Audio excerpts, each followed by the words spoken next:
হাজার বছরের পুরনো সেই নবদ্বীপের পোড়ামাতলা মন্দির সত্যি অসাধারণ।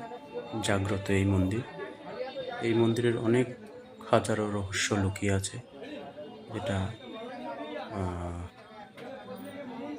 সত্যি অসাধারণ। তো কোনো এক সময় এক মুনি ঋষি কোনো একটা বনে তপস্যায় পেয়েছিলেন একটা ঘট। আর ঘরটা এই যে বটবৃক্ষ দেখতে পাচ্ছেন, এখানে স্থাপন করেছিলেন। স্থাপন করার পরে মানে মায়ের পুজো করতে।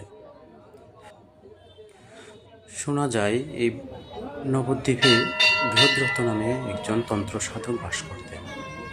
উনি এই মায়ের পুজো অর্চনা একনিষ্ঠভাবে পালন করতেন।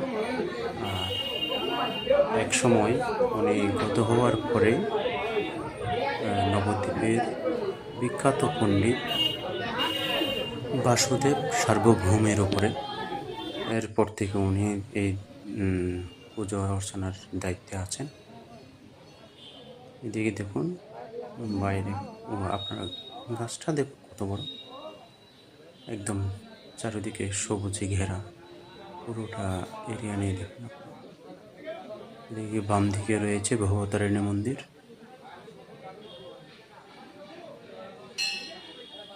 ডান দিকে রয়েছে ভবতারণ শিব মন্দির। সত্যি অসাধারণ। এটা হচ্ছে ভবতারিণী মন্দির।